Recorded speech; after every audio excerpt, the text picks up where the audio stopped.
What if the government was hiding something about one of the most shocking assassinations in history? After decades of secrecy, the National Archives has just released a staggering 80,000 pages of previously classified records. And what they reveal about the CIA's role during President Kennedy's time in office is nothing short of chilling.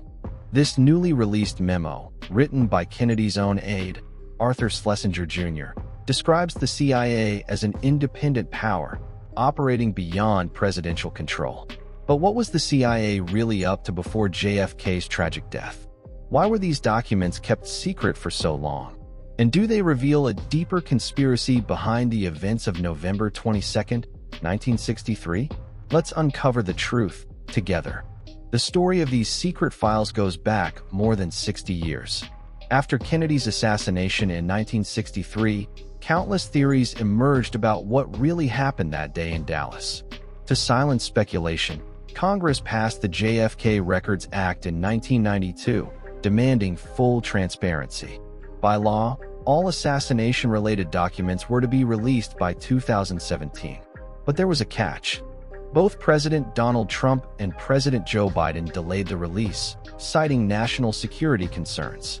For years, the government kept certain files classified until now.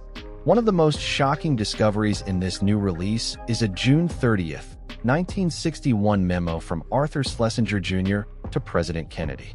In it, Schlesinger paints a troubling picture of the CIA, an agency too powerful, too independent, and too deeply embedded in global affairs. He describes it as a asterisk state within a state, operating beyond presidential control. The CIA's operational branch is expanding rapidly, engaging in covert missions with minimal oversight. In some locations, its personnel outnumber official U.S. diplomats. Schlesinger wasn't alone in his concerns. Kennedy himself had begun questioning the CIA's influence, especially after their botched Bay of Pigs invasion in 1961, an operation that embarrassed the United States on the world stage. Many believe Kennedy was planning to reign in the CIA before he was assassinated. But did the agency know this?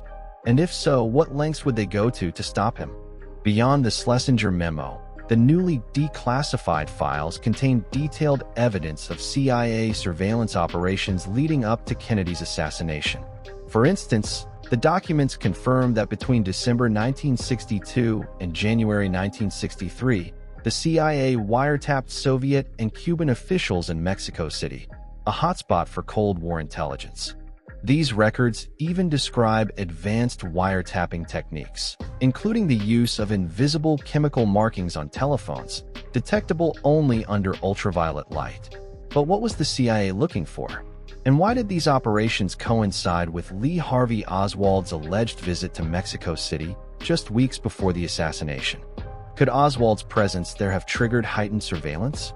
Or was he simply being monitored as a known Soviet sympathizer?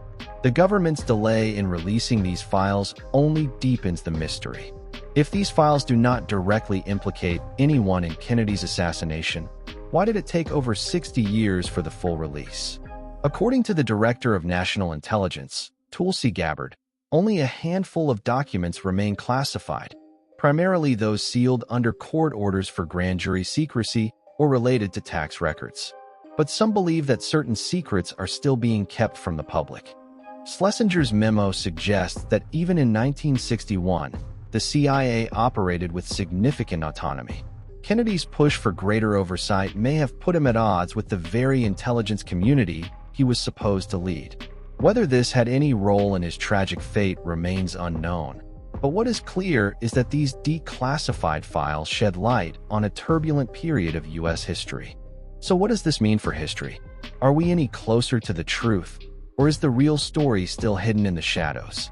While these documents don't definitively prove a conspiracy, they raise serious concerns about the power of intelligence agencies, then and now. The full truth of what happened to President John F. Kennedy may never be known. But one thing is certain, secrets don't stay buried forever. What do you think? Were these delays just bureaucratic red tape? Or is there something deeper at play? Let us know in the comments below. And if you found this video insightful, don't forget to like, share, and subscribe for more deep dives into history's biggest mysteries.